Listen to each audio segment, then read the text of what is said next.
Hey everybody, this is Josh, and in this video, I'm going to give you 5 tips on things that I wish I knew sooner in my Adobe Animate journey. The first tip is how to rotate an object on an axis. This is a simple but crucial thing to know when animating in Adobe Animate. With any object that you put on a canvas, if you click on the Free Transform tool located here in the top left, or you click Q, you'll notice that when you click on your object with it, that a white dot appears in the middle. This white dot indicates the axis of rotation. So currently we have the white dot in the middle, so when we go to rotate the object, it's going to rotate off to the middle.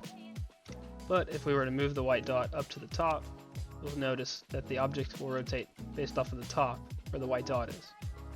So this can be helpful in character animation or any other type of animations where you want to change the axis point of rotation. In one of my recent designs, I created this notification bell that comes in and shakes. And to do this, I could put the white dot right here at the top so that it rotates at the top when I turned it.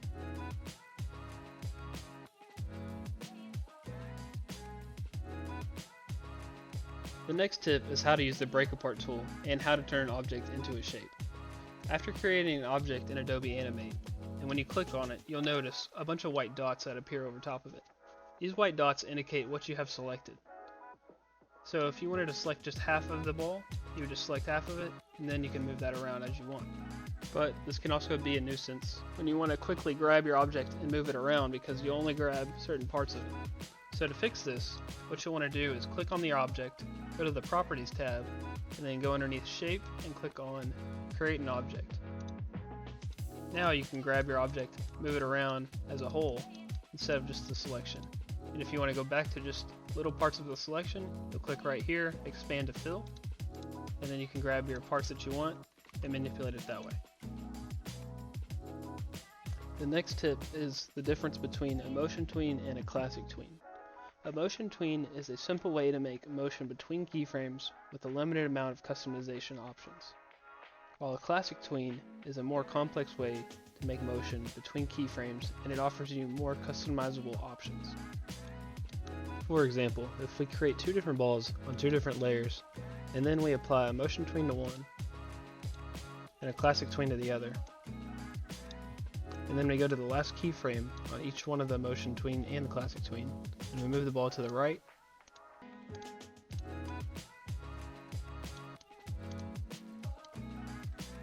we can see that when we play this, that they look the exact same, even though one's a motion tween and one's a classic tween.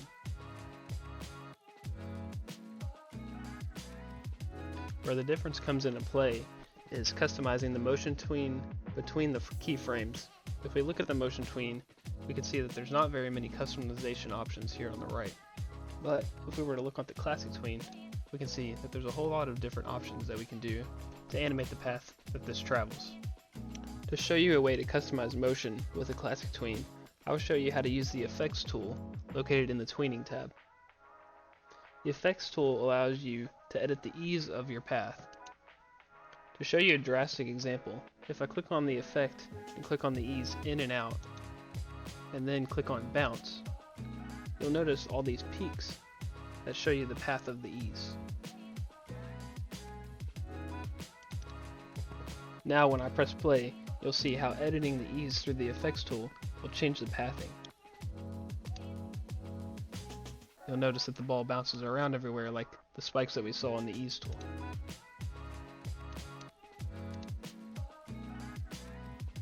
A popular ease I use is ease in and out and then click on cubic. It makes the motion look a lot more smooth.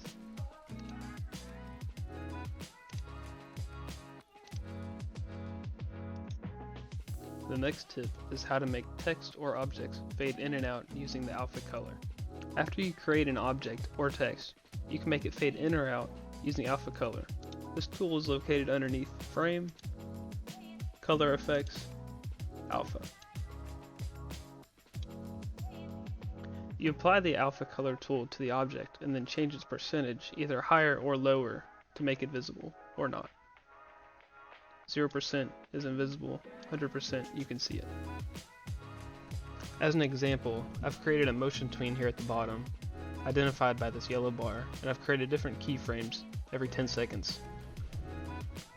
And on these different keyframes, I'm going to change the opacity of the ball using the alpha color tool to make it fade in and out. I'm going to do this on every other keyframe so that it fades in and out.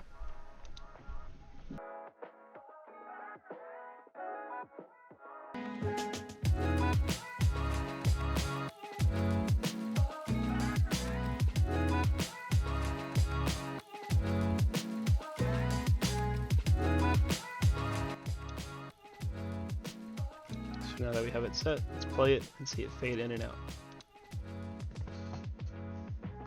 So that's a little too fast. So I'm going to go ahead and move the motion tween. And now let's play it again.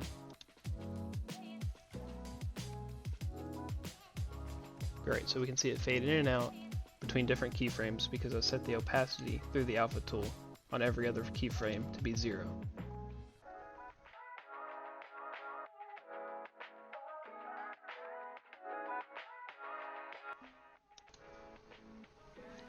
This last tip in this video is how to export your animation.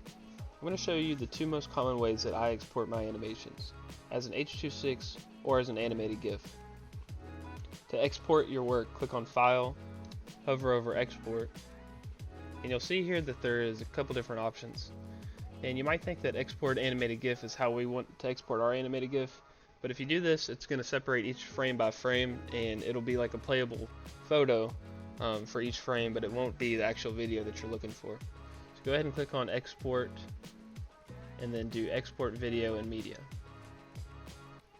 Under Span, decide if you want to export the entire movie or if you just want to export certain scenes. And your scenes can be switched through in the top left here.